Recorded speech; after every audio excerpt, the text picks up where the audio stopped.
Hello, my name is Joseph Alai. Welcome to my channel. I'm standing outside here in Southern California. Yes, right outside of San Diego, and it seems that it snowed almost about 8 to 10 inches out here, which is amazing. Completely different than the reality that I'm used to. I've been here for a while and I've never seen anything like this. But today, anyway, I'd like to talk about the topic of imagining the end, the type of things to imagine, and how to identify the scene that you should imagine in your mind so that you can manifest the things that you want. So the process of manifesting is very simple. The thoughts and ideas that we carry in our minds, the inner conversations that we have with ourselves, the imaginal acts that we daydream, or the things that we think of before bed, those things are impressed on the subconscious mind and then recreated in its own likeness on the 3D world. And so it says in the Bible that, God's ways are greater than our ways. And so what that means is that, when we imagine the end, we should never think of how our manifestation will unfold, because that doesn't matter. And in fact, we cannot consciously devise the perfect chain of events that always are manifested, the ways that God comes up with. It also says in the Bible, believe that you have received it and you will. And that's just another way of saying the end, right? You have already received it. So this topic comes up a lot, I see, with people desiring money. And in general, it can be applied anywhere. But, if you're suffering when it comes to money, if you're having issues, if you are desirous of money, a lot of people try to create how the money should come, right? So if you are feeling like you're in debt, then the thing that you should imagine is being debt free. Or if your desire is to have a house, the thing that you should desire is having a house, or the feeling that it would feel like if you already have the house, right? And a lot of people say, I want to be debt free, so help me manifest winning the lottery. Okay, or help me manifest winning the pick six or something, right? And this is actually what is happening when they are doing this is they are limiting the way in which God can bring them the fulfilled desire. So, if I imagine being debt free, or if I imagine feeling wealthy, there are infinite different ways that I could end up being wealthy. Either I could win the lottery, but I could also, someone could give me a gift, a lot of money, or my business can take off, or I can get a massive raise at my job, or some chain of events, any infinite that can would unfold that would bring me to that end result. And so to only say that, yes, I want to be debt free, so help me win the pick six, mega million, Powerball, whatever. Really what you're doing is telling God how, and you're excluding all of those different possibilities. And so, normally when I can get through to people, the results that they find are much greater than they could have imagined. And it takes off all those limits and it allows you to think of actually what you want, because if the problem is debt and you're thinking about the lottery, it's not really the solution to the problem, right? Yes, it is a possible solution, but what a greater and more a more powerful feeling would it feel to be debt free, right? That is to have that weight of the world lifted off your shoulders, is such a stronger, more to some people more realistic feeling than winning the lottery, right? And the other thing with things like that, we want to make it feel natural, right? Most of us can relate to feeling comfortable, peaceful, at some point or other in our life. We have been able to experience something like that. But the way that the world works and the logic that is taught to us in this world, it seems like almost an impossible task to win the lottery. And so it's much harder to feel the feelings of it being real when we're talking about something like winning the lottery. than it would be to say, imagine just simply being in a house, or getting a raise, or even the raise is kind of pushing it, right? The simpler, the better. And what we're supposed to do is have clarity of form. Neville talks about that in a lecture that I enjoy very much. So the feeling of debt.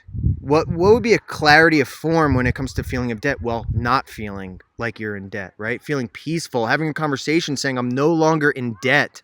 And then taking that scene, making sure it's condensed into a small scene, and either impressing it on your subconscious mind through the means of imagination, which means going into a state akin to sleep, relaxing, a hypnotic state, and then bringing it before your mind's eye and playing it over and over and over until it feels real.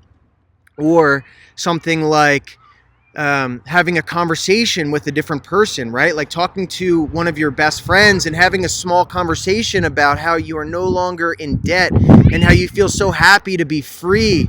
That would, but a short clip, right? A short clip of the end result, and playing it over until it feels real and we can feel the feeling of the wish fulfilled. And another thing I want to clarify about the end result, right, and feeling the end, is that we don't have to feel the actual, the scene of the excitement of it, of the one time that it's been fulfilled, right? So if you do finally get debt free, that moment where you realize that you may have extreme excitement and know that you're free, right? But that is not necessary. It could be something after that, a time frame after that, like a month down the road, a year down the road, and just knowing, looking back and saying, wow, this is so amazing that I'm finally debt free. Like, I've been this way for a year now. Everything has completely changed. I'm such a happier person. Those are the types of feelings that I'm talking about. Those are the types of scenes that I'm talking about.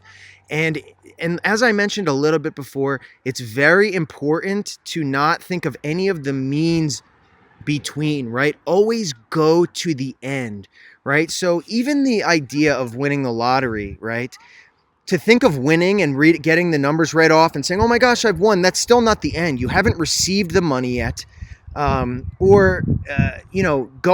into the store, buying the ticket, any of those things, that is not the end, okay? Because what we're trying to do here is eliminate logic and our senses, which are tied together completely. And once we do that, when we go into our imagination, we simply picture the end.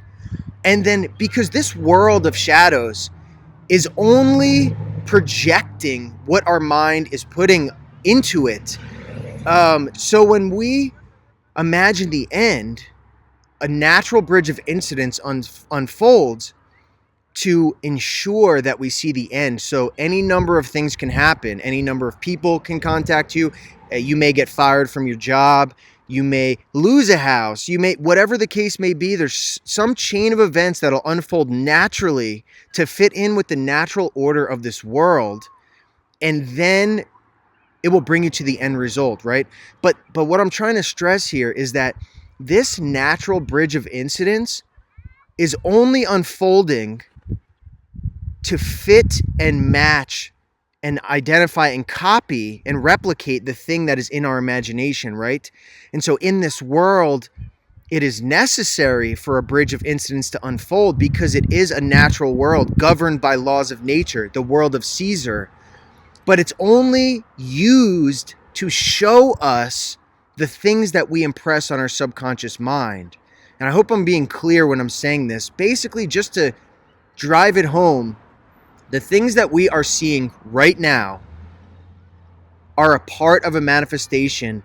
But if I closed my eyes right now and imagined having a check for $1 million in my hand, it would not appear in my hand right now, right?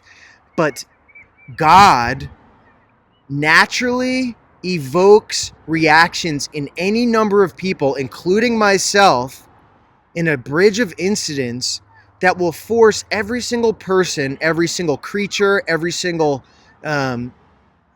anything, weather, snowfall, whatever it takes, it uses that to bring us in a natural way the end result, right? So we never are supposed to think about anything that goes in between, anything that's in the middle, any of the barriers, the boundaries, none of that. Those are only pre-manifestations, and it's only used to show us the end, right? So logic is so unimportant here, and that's why it's crucial to shut off the senses and not have any recollection or memory of the lack, statistics. Nothing like that matters whatsoever. Simply bring the scene into your mind's eye. Whatever that end result is, feel the feeling of the wish fulfilled in some way, whether it be through having a conversation with someone, having an inner conversation, bringing it before your mind's eye, bringing here, feeling the feelings of the wish fulfilled, right? So bring it, make it as lifelike as a representation as possible. And then that scene that you have made real, that you had felt the feelings of, is impressed on the subconscious mind, and it's fixed. And no matter what it takes, no matter how many, if it takes a day, if it takes a month, if it takes a year, it does not matter. There are things set into motion at this point, and those things are only moving to bring you to the end according to these laws that this world is governed by. So I hope that was clear. And, make sure, guys, you test this out. Imagine the end. Do it in different ways. Use different techniques, different methods, and you will start to see your world change and morph to your imagination. So practice this, and that's it. So if you enjoyed this video, please scroll down, click the subscribe button, click the bell icon, and go to sovereignmind.com for more information. And thank you so much for watching. Stay tuned.